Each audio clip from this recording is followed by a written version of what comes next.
మేము దేవులతోటే ఉన్నాం కదా, మా జోలికి ఎందుకు వస్తారా, నా కొడుకు ఏమన్నారా మిమ్మల్ని అని చెప్పి ఉత్సాహ సాడంగా తెచ్చి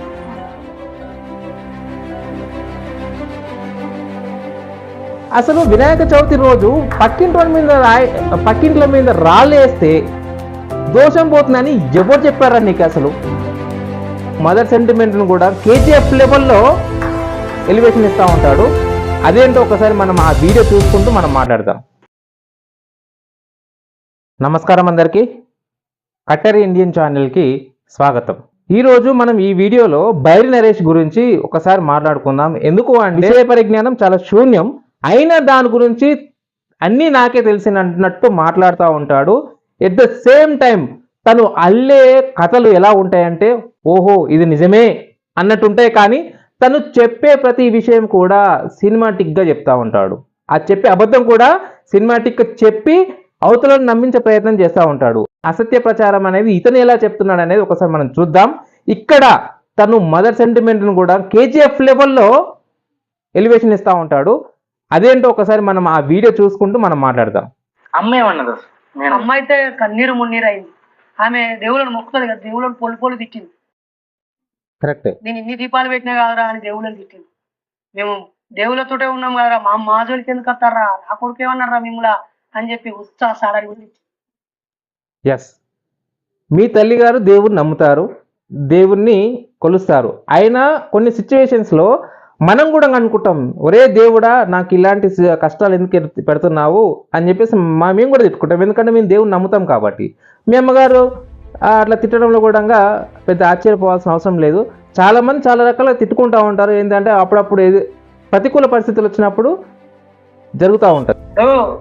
శ్రీలంక కల్పిత కథ అయినా శ్రీలంకలో కల్పిత కథ పొరపాటు చేస్తే వెళ్ళిన హనుమంతుడు రావణాసురుడిని ఒక దెబ్బ కొట్టాడు, లేదా చంపాలి లేదా ఎదుర్కోవాలి, యుద్ధం చేయాలి, ఏదో జరగాలి. ఆయన పొరపాటు చేస్తే ఆయనను కొట్టు లేదా వాళ్ళ భార్యను కొట్టు, వాళ్ళ పిల్లల్ని కొట్టు, కానీ వాళ్ళ అమ్మ నాన్న కొట్టాల్సిన. ఇక్కడ నువ్వు చెప్తున్నది ఒకటి, అన్ని కరెక్టే మాట్లాడుతున్నావు అనుకుంటావు, కానీ అప్పుడప్పుడు నువ్వు కూడా అప్పుడప్పుడు కాదు ఎప్పుడు నువ్వు తప్పులో కాలేస్తూనే ఉంటావు. రావణాసురుడు తప్పు చేస్తే అలా పిల్లల్ని కొట్టొచ్చంట, అలా భార్యను కొట్టొచ్చంట, కానీ అలా తల్లిదండ్రులను కొట్టొద్దంట. ఇది ఎక్కడ లాజిక్ నాకు ఇప్పటికైనా అర్థం కావట్లేదు. ఇంకొకటి ఏంటంటే హనుమంతుడు రావణాసురుని తల్లిదండ్రులను కొట్టినట్టు ఎక్కడ నేనైతే చదవలేదు, ఎక్కడైతే నేను వినలేదు కూడా. ఇంకొకటి తను ఏమంటున్నాడంటే హనుమంతుడు లంకా నగరాన్ని దహనం చేశాడని అంటున్నాడు. అసలు లంకా నగరాన్ని దహనం చేయడానికి దారితీసిన పరిస్థితులు ఏంటో ఒకసారి తను ఏమైనా చెప్పగలిగిందా? చెప్పలేదు.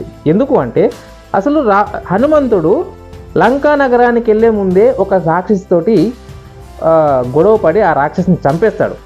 చంపేసిన తర్వాత లంకా నగరంలో కొదిన తర్వాత రావణాసుని బలం ఎంతో తెలుసుకోవడానికి అనేది అశోకవనంలో కొంచెం బీభత్సం సృష్టిస్తాడు.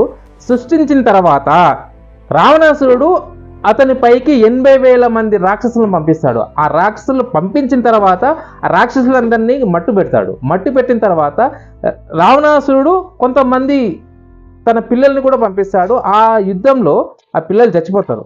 మేఘనాథుడు అంటే ఇంద్రజిత్తుని పంపిస్తే ఆ ఇంద్రజిత్తు హనుమంతుని పైన బ్రహ్మాస్త్రాన్ని ఉపయోగించినప్పుడు బ్రహ్మాస్త్రానికి గౌరవం ఇస్తూ ఆయన లొంగిపోతాడు. హనుమంతుడు రావణాసుని దర్బార్కి వెళ్ళిన తర్వాత రావణాసుర, నువ్వు సీతమ్మని తీసుకొచ్చి పెద్ద తప్పు చేశావు, నీ తప్పుని అంగీకరించి రాముణ్ణి శరణు వేడితే తప్పకుండా నువ్వు క్షమించబడతావు, కాబట్టి నువ్వు చేసిన తప్పును ఒప్పుకో అని చెప్తా అంటాడు. కానీ రావణాసురుడు తన అహంకారంతో రావణాసురుడు చాలా దారుణంగా అవమానిస్తాడు. అరే కోతి, నువ్వు ఏందిరా నాకు చెప్పేది అని చెప్పి చివరికి హనుమంతుని తోకకి నిప్పుతో మంట పెడతారు. మంట పెట్టినప్పుడు తను ఏంటో, తన బలం ఏంటో, తన రామ బలం ఏంటో నిరూపించడానికి లంకా నగరాన్ని దహనం చేస్తాడు.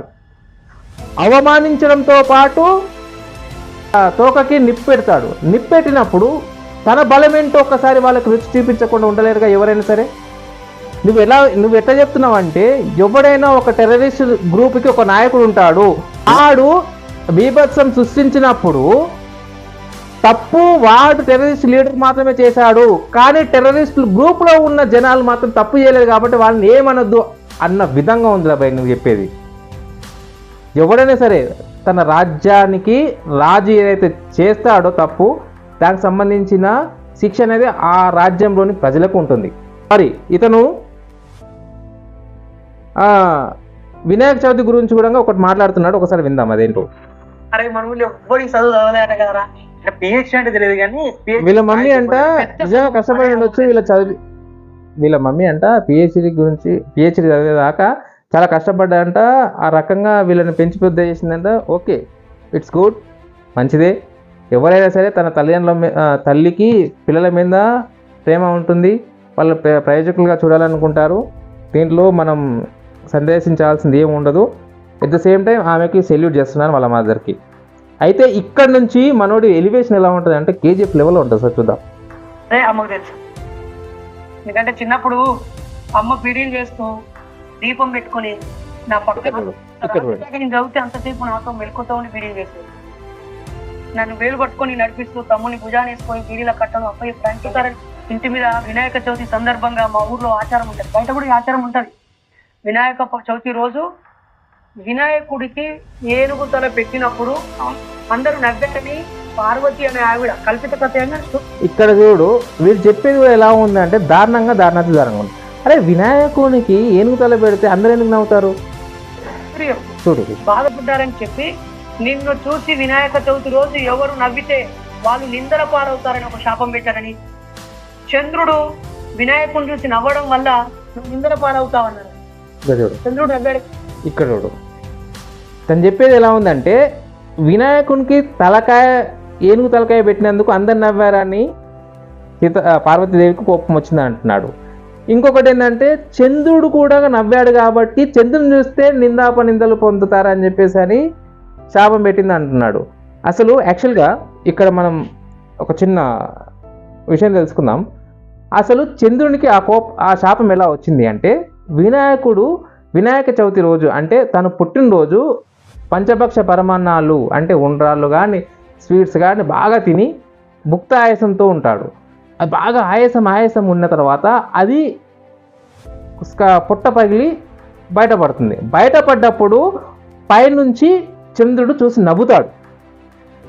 అయితే ఇదే టైంలో పార్వతీదేవి గారు గమనించి నా కొడుకు ఇంత కష్టపడుతున్నాడు అంటే ఇంత బాధపడుతున్నాడు ఇంత ఆయాసపడుతున్నప్పుడు చూసి జాలి పడాల్సింది పోయి నువ్వు నవ్వుతావా వెకిలిగా అని చెప్పేసి అని చంద్రునికి శపిస్తుంది. వినాయక చవితి రోజు నిన్ను ఎవరైతే చూస్తారో వాళ్ళు నిందలు పొందుతారని చెప్పేసి అని శపిస్తుంది. ఇది నిజం, ఇది వాస్తవం, ఇది మన పురాణాల్లో కానీ వేదాల్లో కానీ ఉంది. అయితే ఇక్కడ ఈ చంద్రునికి ఇట్లా జరగడం వల్ల తర్వాత దానికి ఉపశమనం ఏందో కూడా అదే పురాణంలో ఉంటుంది. ఒకసారి చదువురా నాయన. నువ్వు రాళ్ళేస్తే ఇది దోషం పోతుందని కాదు, లేకపోతే అవతల కొడితే దోషం పోతుందని కాదు, దానికి సంబంధించిన విషయం అనేది ఆ దోషం పోవడానికి ఏం చేయాలనేది కూడా దాంట్లోనే క్లుప్తంగా ఉంటుంది. ఒకసారి చూసి చదివి నేర్చుకో. లేకపోతే నీకు తెలియకపోతే మూసుకొని కూర్చో, కానీ ఇలాంటి అబద్ధ ప్రచారాలు చేయొద్దు. ఎట్ ద సేమ్ టైం ఇంకోటి ఏమంటున్నాడంటే అసలు వినాయక చవితి రోజు పక్కింట్ల మీద రాళ్ళు వేస్తే దోషం పోతుందని ఎవరు చెప్పారా నీకు? అసలు ఏ పుస్తకంలో చెప్పింది, ఏ వేదాలలో చెప్పింది? ఎవరైనా పెద్ద మనుషులు ఏమన్నా నీకేమైనా చెప్పారా? ఇక్కడ ఇదే మ్యాటర్ని ఎలా కేజీఎఫ్ లెవెల్లో మనోడు చెప్తున్నాడో ఒకసారి చూద్దాం. రావడం వల్ల పెద్ద బండలు వేసేవాళ్ళు, అప్పటి నుంచే పెద్ద బండలు వేసేవాళ్ళంట. చవితి రోజు అంటే ఇంత పెద్ద అంటా ఉంటే అది అంటే వీళ్ళ ఇంటి మీద ఇంత పెద్ద రాళ్ళు తీసుకొచ్చి ఇలా వేసేవాళ్ళు అన్నట్ట. ఇది పోయి ఆ రేకుల మీద పడేది అన్నట్టు. కొడతా ఉంటే అమ్మ మా ముగ్గురిని చూడు వీళ్ళ మమ్మీ ధైర్యం డాన్స్ చేస్తారు. అప్పుడే అరే వీళ్ళ దేవుడు ఏందిరా, వీళ్ళు తిట్లపోవడం కోసం మన ఇంటి మీద రేకుల మీద బండలేసేది, ఇంత బండలేసేది, ఇంత నీచమైన గుణమేంది అని చెప్పేసి బాధ. అప్పుడే అలాంటి సంఘటన జరిగింది. యాక్చువల్గా ఎవడైనా మన పక్కింటోడు చిన్న గులకరాయి వేసినా కానీ మనం బయటకు వచ్చి బండ బూతులు ఎడతాము, వాడిని గుంజుకొచ్చి అడుగుతాం ఏమని, అరే ఎందుకు వేసావురా బండరాలని. కానీ వీళ్ళ మదర్ గారు మాత్రం వాళ్ళు బండలేసినా కానీ చిన్న పిల్లల్ని ఇట్లా సంఖ కింద పెట్టుకొని ఇట్లా బిక్కుమని చూసుకుని కూర్చుందంట. అరే నాయన నేను నిజాయితీగా చెప్తున్నాను, కానీ మన ఇంటి పైన ఎవడైనా ఏదైనా వేస్తే తప్పకుండా వెంబటే బయటకు వచ్చి అది ఎవడైనా సరే, వాడు అవతలోడు రాజు అయినా రాకాశ అయినా ఎవడైనా సరే గుంజు కొట్టి మాట్లాడేటట్టు పంచాయతీలు పెట్టుకుంటారు. కానీ మీ మమ్మీ గారు మాత్రం చాలా సహనంతో ఓర్పుతో మిమ్మల్ని అందరినీ కాపాడుకుంటూ చేసిందా. దీనికి మరో కేజీఎల్ లెవెల్లో సెంటిమెంట్ని నువ్వు మస్తు చెప్పినావురా భయ్. అదేదో పాతకాలం సినిమాలో మహాత్మా గాంధీ స్ట్రీట్ లైట్ల కింద కూర్చొని చదువుకొని పైకి వచ్చిందని చెప్పేసి అని మీ మమ్మీ గారు కూడా దీపాలు పెట్టి నేను బాగా చదివించిందని చెప్పేసి అంటున్నారు. నీ టాలెంట్ చూసి నీ కథలు చూసి నాకు తెలిసి ఎన్నిసార్లు తిట్టిందో నాకైతే అర్థం కావట్లేదు. అది నువ్వు మాత్రం బయటికి చెప్పవు.